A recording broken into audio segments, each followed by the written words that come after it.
Righto, here we go again. Welcome back, everybody. Today is the start of the long anticipated episodes on tackle.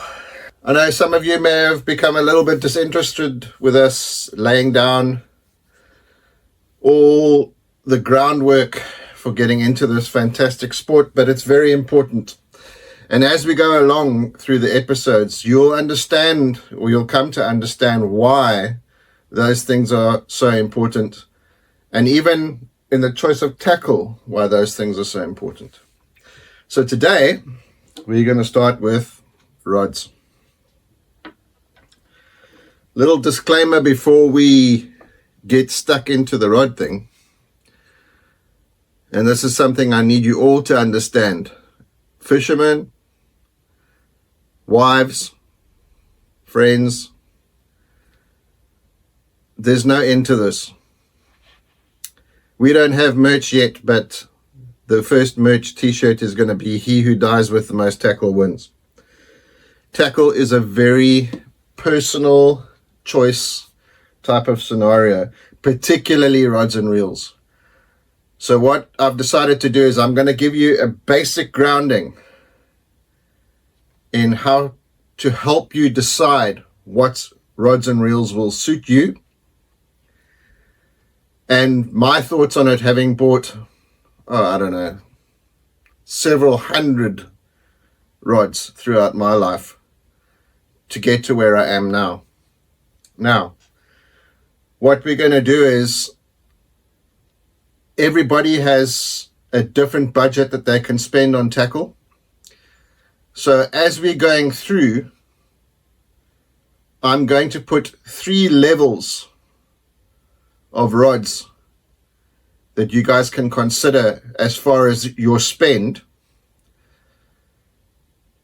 And I'm not going to mention any prices, but what I'm going to try to do is I'm going to try to put on rods that should be available in most parts of the world. It's not going to help everybody, but in most parts of the world.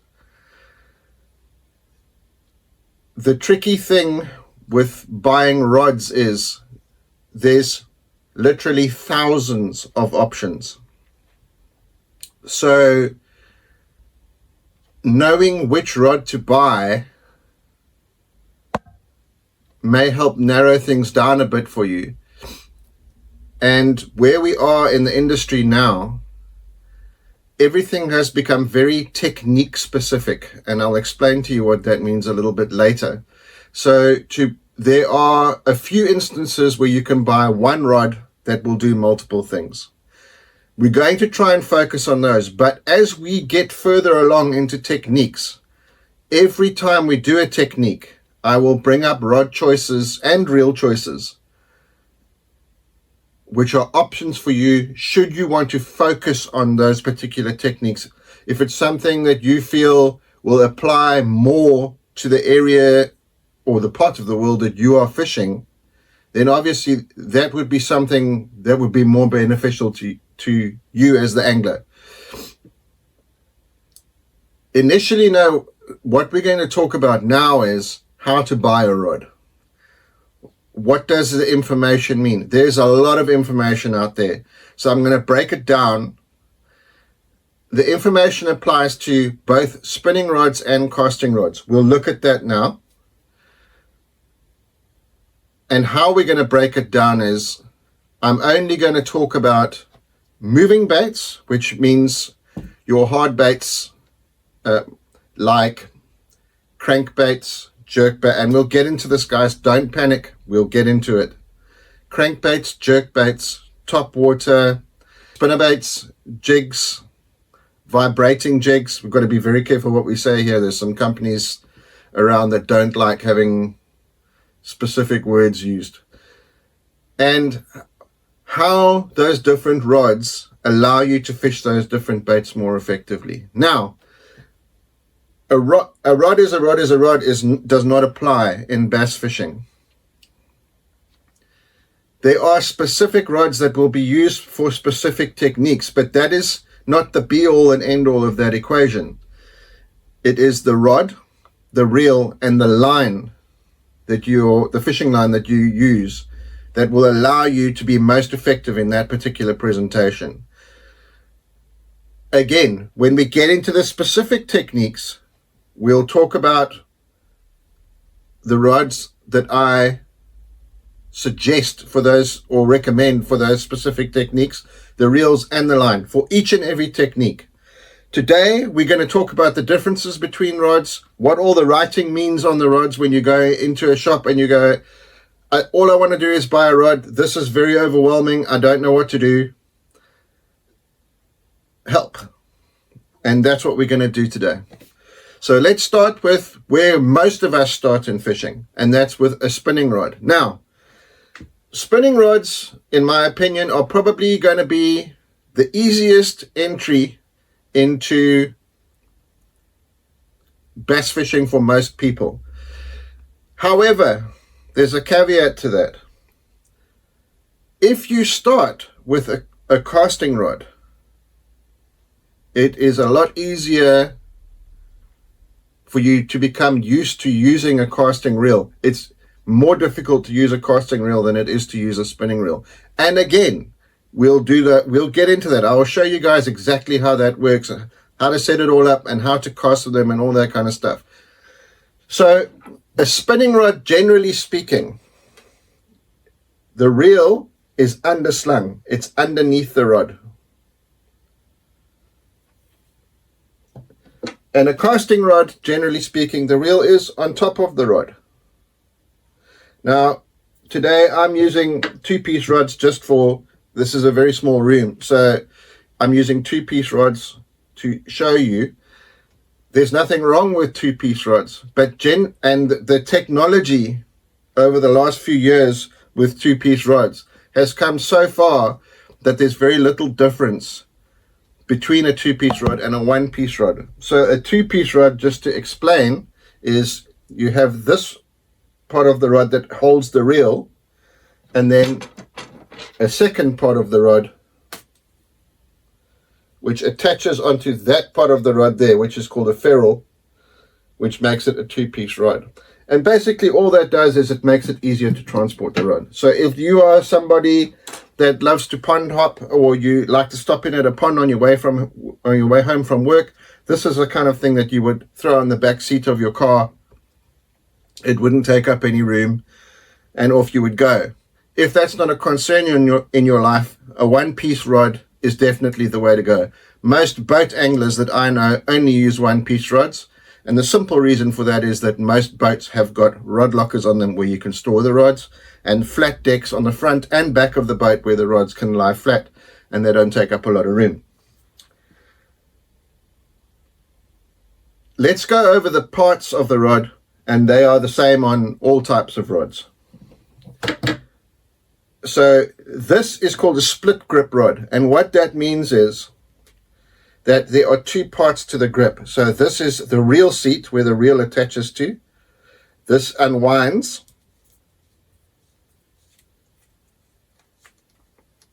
and that's how you remove the reel. And this is the butt of the rod.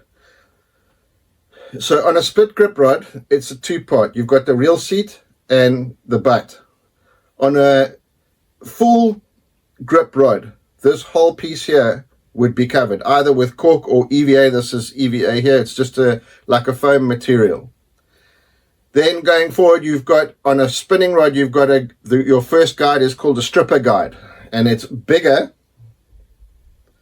than all the other guides on the rod. Some people call them eyes or guides. Either is correct. It doesn't matter. And as we go down the rod, the eyes or guides get progressively smaller. On a casting rod, with the reel sitting on top of the rod, there's what's called a trigger here. Again, this is a split grip rod. There's a trigger, and that is just something to put your finger around to hold the rod securely so it doesn't go flying out of your hand. The eyes on casting rods, generally speaking, are a lot smaller.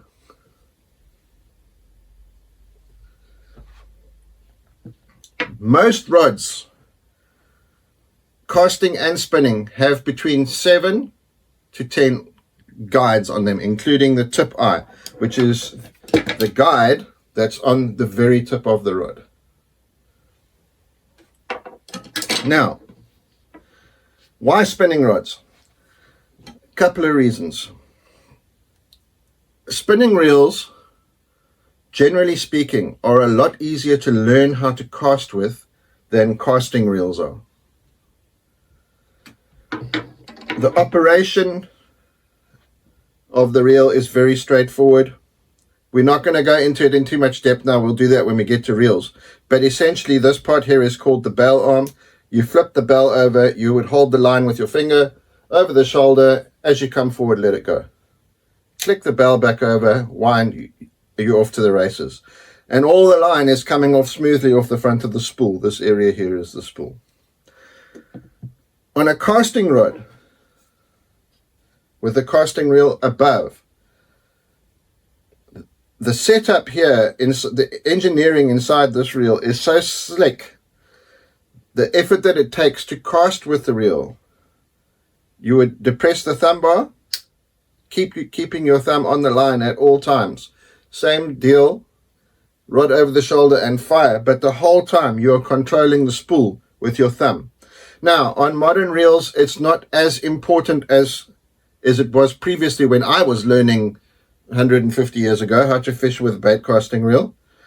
But what generally happens on, say, middle to lower end reels, which is where we all start usually, is that if you cast too hard or you cast into the wind or whatever the case is, and you don't get it just right, you end up getting what looks like a bunch of bad knitting or wool on top of the reel, and it's called an overwind or a bird's nest. There's a lot more impolite words for it, but we'll just leave it at that for now. And that's because this entire spool here runs on bearings on either side of the spool, and it is super slick. We'll get into that when we start talking about casting reels. So how do we go about buying, actually physically going out, and how do I know when I go to the shop, how do I know what rod I should be getting as my first bass rod?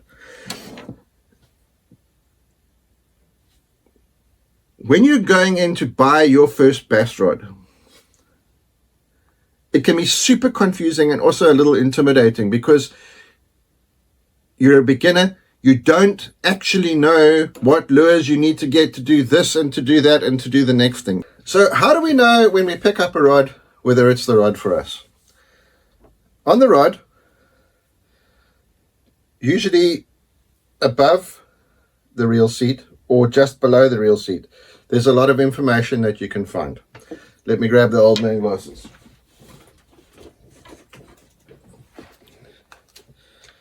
So let's look at this particular rod. This rod, and I'm reading it to you direct off the rod. Length, 1.8 meters. It's about 6'4". Line weight, 2 to 6 pounds. Lure, 0.6 to 0.8 grams. And then there's a lot of information about the material that the rod's made of. And that's all very confusing. Now, different rod manufacturers have got different ways for rating their rods. And it does become confusing. And even for me, who has bought several million rods, I know we keep going up in number, I can't even remember how many rods I've bought. And I've been involved in designing series of rods and stuff, and even then, when it was explained to me, it's still confusing. But we're going to try and make it simple. If you look on the area of the rod that I've just explained to you, you're going to see a lot of things which will be different on various rods. They will also be different for different brands of rods. But we're going to look at the things which should be the same for all brands of rods, and it applies to spinning rods and to the casting rods. Normally, it would start with UL, and I'll put this up on the screen so that you can have a look at it. UL stands for ultralight. Then the next one up would be light, then medium light, medium, medium heavy, heavy, extra heavy. Most of that applies to the weight of lure that you would be able to throw with that rod, and the line, the fishing line that you'd be able to use with that rod. There are now rods which are specific to braid, which are specific to fluorocarbon, which are specific to mono. Don't worry about that too much. For a starting up rod, what we're looking at is a rod around about 7 foot for most people. Even for kids, it's fine. Medium heavy. Now, although it will be tougher to throw some lures on a medium heavy rod, and I'll explain it to you why. As an all-round rod, it's a good place to start. You can do most things in bass fishing with a 7 foot medium heavy, and most tackle shops will advise you the same. And that is spinning rods and casting rods. A 7 foot medium heavy rod will usually have a line rating of 10 to 20 pounds as an average. That means you can use line on that rod from 10 to 20 pounds. That's a guideline. If you go lighter than the 10 pounds, what that basically means is the rod is designed in such a way that when you strike with that rod, a line lighter than 10 pounds, there's a good chance it's going to break, particularly when you are learning. So you want to stay in between those parameters when you are learning, when you buy your first rod. Now that we've got the different letterings or ratings for the rod out of the way, the next thing that you're going to see is a few more words. And guys, you need to understand this fully to understand what type of rod you're going to buy. But we're going to simplify it. We're going to keep it simple and we're going to explain it. The next rating that you might get is FOST. So you may have a 7 foot medium heavy FOST. FOST rods, generally speaking, are better for when we're fishing soft plastic baits. They can also be very good when you're fishing a jig, which we'll get into. And what FOST means is, from the tip, and bear in mind, we're talking about the whole rod now, from the tip down about a quarter of the way of the rod, when the rod flexes and returns back to straight, that's what FOST means. It's FOST. And the tip would, generally speaking, be quite a bit stiffer. So I don't know if the camera will pick it up, but we're going to try it.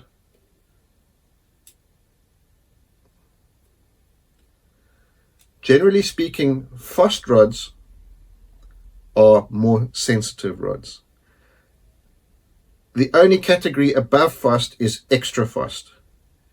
And extra FOST rods are normally your very high-end rods.